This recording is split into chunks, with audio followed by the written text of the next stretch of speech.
Hey guys, it's Jim Bounds at Motorhome Rehab Ranch over on Patreon. I'm glad you to see us. And to show you how important you guys are, because of your donations and things, we have lights. We got this light, then we have the second light, and then so you can see my face, we have this light. Great. Thank you for that. So today we're going to continue on the motor rebuild thing.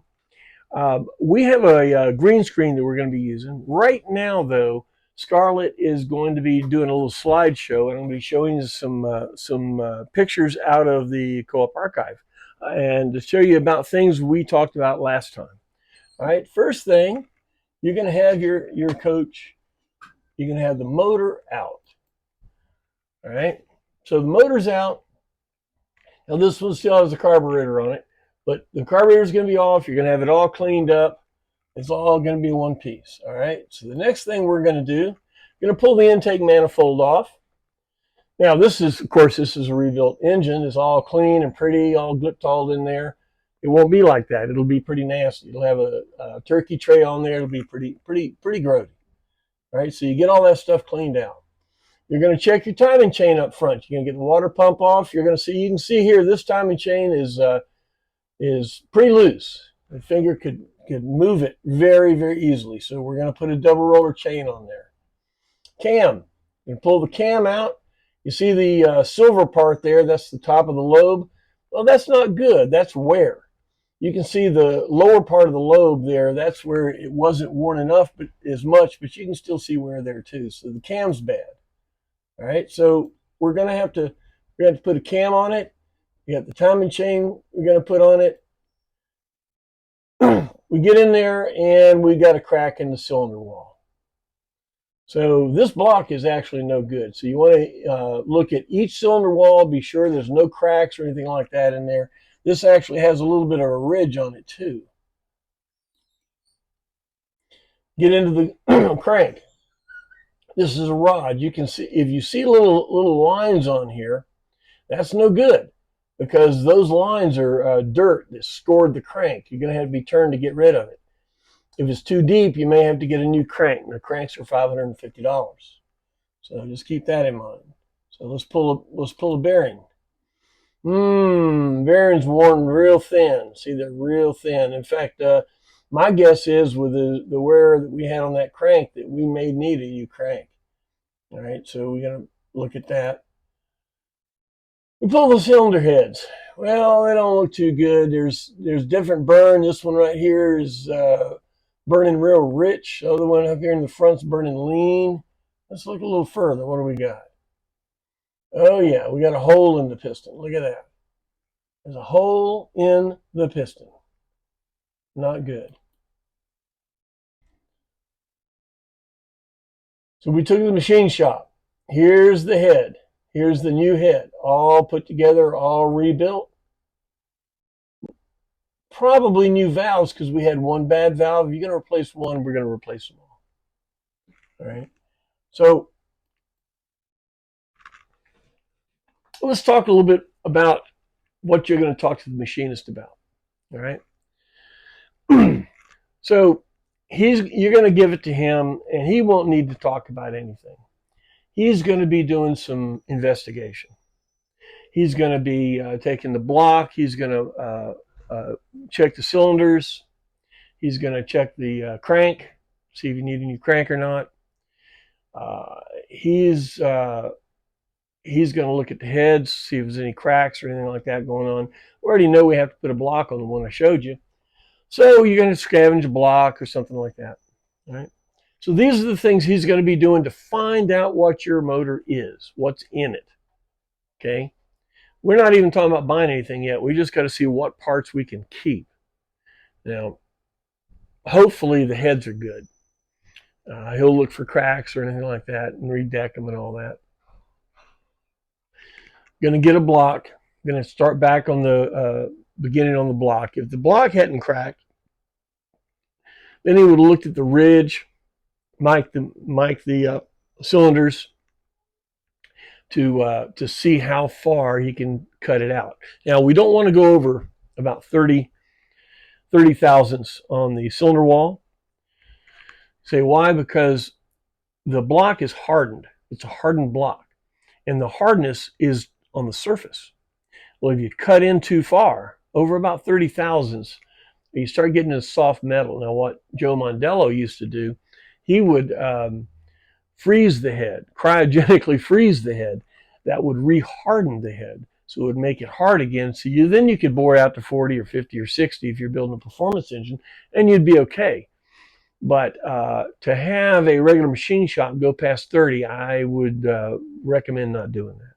If you do have to, then I would get a new block, just like if you have to go past 30 on the crank, you should get a new crank.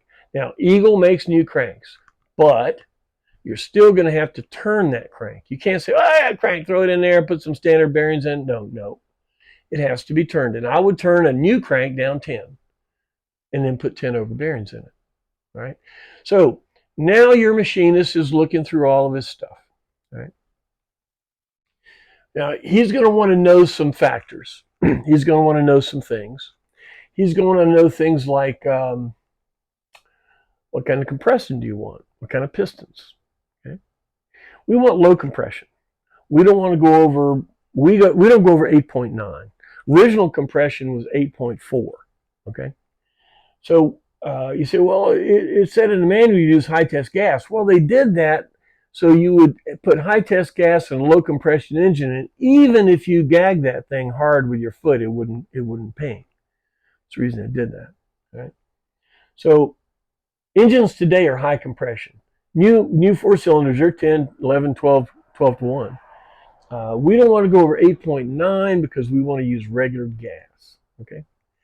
Pistons that we use, not to say it's the only one because there are many pistons, okay? Pistons that we use are Federal Mogul 8.9s. Right? You want to have as much meat between the compression ring and the top of the piston as possible, okay? If you want to go hypereutectic, that's fine. I would not suggest KBs because the compression ring's a little close to the top, okay? If that makes sense. So 8.9s. He's going to size the rods, be sure all the rods are good and all that. You can reuse those. Your mains and bearing are going to be determined by what he finds on the crank. Okay. Now, you're going to tell him you want this thing line bored and balanced. What does that mean? That means that they're going to bore that where the crank goes in to be sure it is straight. Be sure that's straight. And then they're going to balance the pistons. They're going to balance the crank to be sure it's nice and balanced. Okay. Folks say, well, you don't need a balanced engine. That's not a high RPM, because everybody knows if you take a high RPM engine and you don't balance it, that it'll shake itself apart. It's true. Well, on a low RPM engine, if it's a high torque engine, it also needs to be line bored and balanced, because at low RPM, if it hits hard, then it's going to beat the bearings out. All right. I think we talked about this before, but after your engine's in, if you can rev it up slowly, watch your mirror. It should not vibrate. You find 1 RPM that it might vibrate. It might still vibrate a little bit, as long as it's not hard. If you have a hard vibration at 1 RPM in your engine, that's a problem. The way you get around that is to line bore and balance it. Okay. You're going to put a double roller, true roller chain on it. The specification is a Cloyes, C-L-O-Y-E-S, 9-3113, okay? Or equivalent. Edelbrock makes one that'll fit too, okay? That's a double roller, true roller chain. Now, if you had an original engine or just a regular rebuild engine, there's a single row. That's the reason that you saw so much play on that chain. You need 2 rows. Why? Because the Oldsmobiles, we talked about this before, the Oldsmobiles have higher valve train friction than most other engines, certainly any GM engines. So the timing chain will stretch. Now we're going to help that a little bit. We're going to put a double roller chain in, and we're going to end up doing some friction reduction things on the heads when we go to put it in. Okay, so we'll talk about that later. All right. So he's going to want to know, like I said, the bearings. He's going to tell you what bearings he needs. He's going to ask you chain, pistons, cam. Now, cam. The cam is the program in the computer, and the motor is the computer. Now, if the computer's strong, you can put a big program in it. If the computer's weak, you put a big program that fails. Okay? So we're going to put a big program in it. We're not going to go high RPM. We're going to go high torque, low RPM. Okay? So the cam needs to be a unique cam. Now, here's the way cams work. You have a custom cam made. Okay, you can't just sit and whittle it. You send the specifications in somewhere. If somebody knows specifications, anybody can make the cam. So many engine builders over the years will say, we can't give you our cam. That's our special. That's our program. That's what we do. Okay, and that's true. It's true. Now, unfortunately, when you send the cam specifications to a cam builder, they have your specs. They build your cam, and now they have your specs, and they'll build it again. Well, that's what the cam company did on us.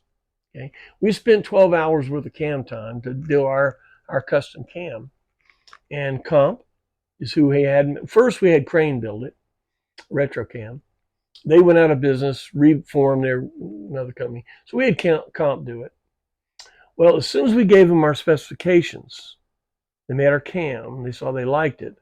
They put it on their parts list. Yep. So if you go to Comp cam roller list and you look at 455 olds, you'll find a part number 42207-4, or there's a maybe an updated number, but the 42207-4 is our cam profile. Okay, our flat tappet cam. Now the later engines we were doing, probably the ones that Jason's going to be doing, are going to be full roller. Now, full roller is a different cam. Still has the same profile. You don't need to use a full roller cam unless you are going to put any kind of oil in it. The reason we went to full roller is because we wanted to not have somebody put a Walmart oil in it and kill the cam, because we know that a flat tappet engine needs 1,500 parts per million of ZDP, right? Full roller cam does not. It will still run with other oils. Of course, we want to use the VR1. But if it's a flat tappet engine and you're using the proper oil, if you're using the proper oil that has 1,500 parts per million of zinc phosphorus, ZDP, you can use a flat tappet cam. If you don't, you can't. Okay? Simple. It'll wear out quick if you don't. All right, so you get our cam. I just gave you my specifications. I gave you my performance. It's important for me that you build a good motor, and that's my cam profile. All right. Another cam you could use would be a Melling MT01. It's another good cam. You want to use Rhodes lifters, or the lifters we had used before, or if you buy a Comp, they won't warranty the cam if you don't use their lifters. So buy the Comp lifter cam setup, right? And while you do that, also buy their Oldsmobile roller rocker set modification, because it reduces your valve train friction. Remember we talked about the high friction because of the valve train and stretching the chain. Well, when we put roller rockers in, it'll reduce the valve train friction. Plus, it will give you valve train adjustment. See, 455 and 403 engines have no valve train adjustment. The machinist has to make sure his machine work is perfect. There ain't no perfect. The Comp roller rocker set modifies your valve train setup like a Chevy, so you can adjust it.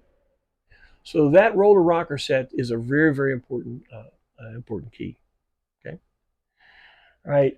Your oil pump is going to be a high volume 44 HV oil pump. Your oil pump pickup is going to be a Milidon, MILIDON 18411. You want to use a rope seal on the rear main. You want to use a rubber seal. That's a 464 main seal.